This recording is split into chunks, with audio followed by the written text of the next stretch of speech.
नमस्कार, मी गौरी सूर्यवंशी. एस मराठीमध्ये आपलं स्वागत. वळूया आजच्या बातमीकडे. चांदवड येथील सकल हिंदू समाजाच्या वतीने आज बांगलादेश हिंदू न्याय यात्रा करण्यात आली. बांगलादेशमधील राहणाऱ्या हिंदू धर्मियांवर होणाऱ्या जिहादी वृत्तीच्या अन्यायाविरुद्ध चांदवड येथील कृषी उत्पन्न बाजार समिती येथे सर्व हिंदू समाज एकत्र येत चांदवड शहरातून शांततेच्या मार्गाने रॅली काढत डॉक्टर बाबासाहेब आंबेडकर यांच्या पुतळ्यापर्यंत रॅली काढली. यावेळी हिंदू समाजावर होणाऱ्या अन्यायाविरुद्ध चांदवडची प्रांत अधिकारी कैलास कडलक व तहसीलदार मंदार कुलकर्णी तसेच चांदवड पोलीस स्टेशनचे पोलीस निरीक्षक कैलास वाघ यांना निवेदन देण्यात आले.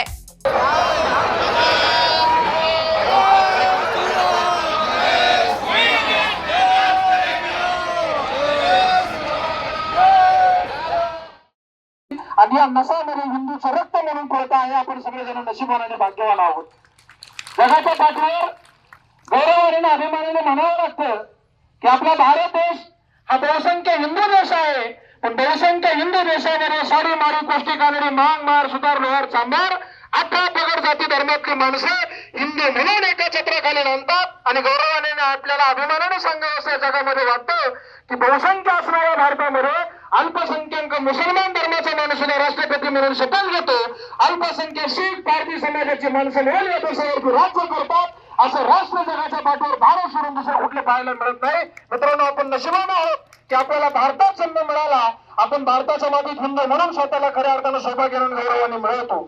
पण आता मागचा काळ आणि आत्ताचा काळ या दोन काळामध्ये कुठेतरी तफावत पाहायला मिळते. या दोन काळामध्ये कुठेतरी मोठं अंतर पाहायला मिळतं. म्हटलं जातं तालिबान सारख्या देशाने अफगाणिस्तानावरती अतिक्रमण केलं आणि तिथली सगळी संस्कृती धुळीस मिळवण्याचा प्रयत्न केला.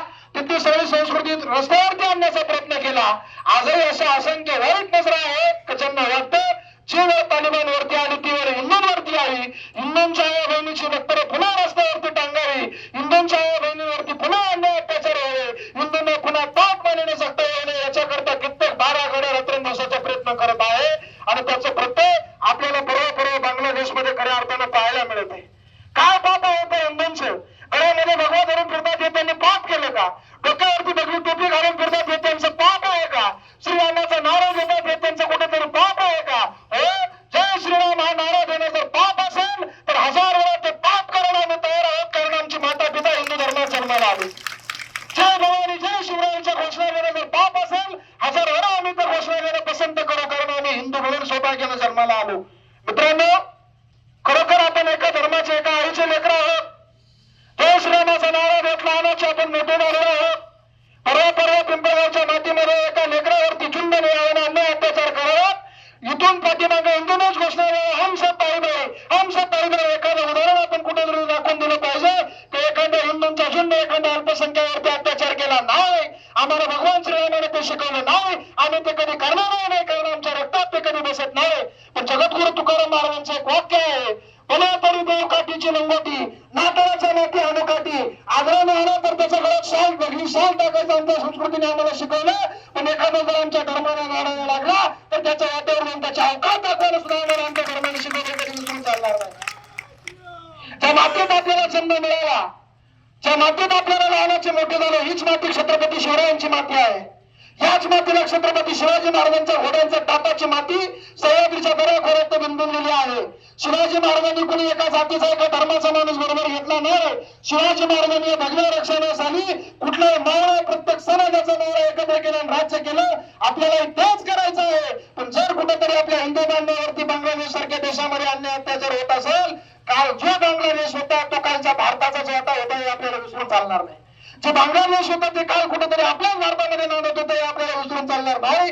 म्हणून माझी खऱ्या अर्थानं आज या मोर्चाच्या निमित्ताने प्रत्येकाला विनंती असेल, मायबाप ज्या ज्या वेळेस धर्माच्या कामाकरता तुम्हाला आवाज दिला जाईल, हिंदू म्हणून समाजसेवा तुम्हाला भागवलं जाईल, हिंदू म्हणून समाजसेवा आपल्या धर्माच्या कामाकरता आपली जेव्हा गरज पडेल तेव्हा तेव्हा आपला जात आपली पंथ आपली परंपरा वर्णभेद रंगभेद भावबंदकी पक्ष निष्ठा सगळं बाजूला ठेवा आणि या भगव्या धर्माच्या कामासाठी कट्टर वैरी जरी असाल तरी मांडीला बांधायला एकत्र बसा. तरच आपला धर्म टिकेल बघा, तरच आपला धर्म वाढेल. हा या पक्षाचा तो त्या पक्षाचा, हा या पार्टीचा तो त्या पार्टीचा, हा याचा झेंडा घेऊन फिरवतो तो त्याचा घेऊन झेंडा फिरवतो. भगवा चाललाय कुठे, कधीतरी भगव्याचा विचार करा. संकट धाराशी अंगाशी नाही पोहोचलेला आहे याचा बारकाईने विचार करा. आया बहिणींच्या बरोबर पुन्हा एकदा लक्तर नसताना टांगण्यापेक्षा लोक म्हणतात राजा पुन्हा जन्माला या, राजा तुमची गरज आहे महाराष्ट्राला, राजा पुन्हा जन्माला आलं पाहिजे, राजा भगवा वाचलं पाहिजे.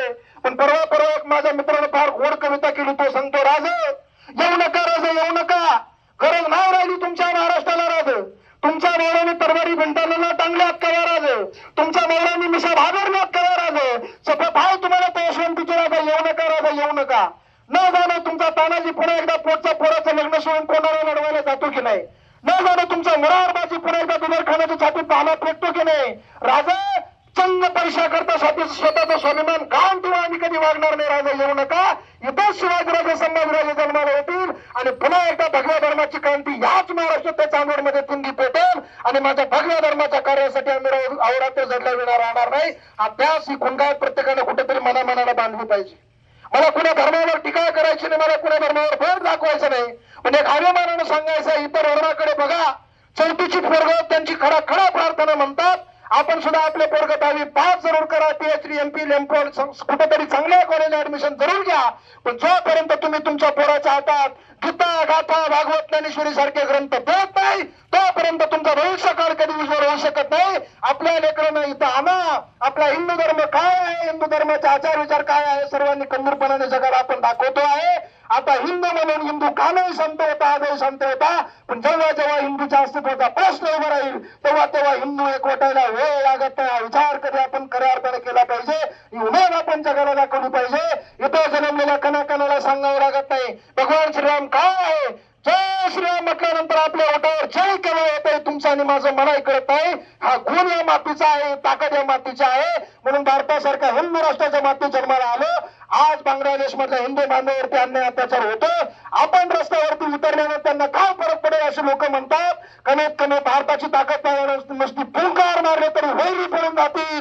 ही ताकद आपल्या धर्माची आहे म्हणून आपला धर्म जपा आणि पुढे चला. भगवान श्रीरामाने खऱ्या अर्थाने साष्टांग निरोध करतो. हिंदू एक आहे, एक राहील आणि एकपणे लढा देईल हाच निर्धार या ठिकाणी या मोर्चाच्या निमित्ताने व्यक्त करतो. एस मराठी न्यूज साठी प्रतिनिधी धनंजय पाटील, चांदवड. अशाच नवीन ताज्या घडामोडी जाणून घेण्यासाठी आमच्या एस मराठी न्यूज चॅनलला लाईक करा, शेअर करा, सबस्क्राईब करा आणि बेल आयकॉनला क्लिक करायला विसरू नका.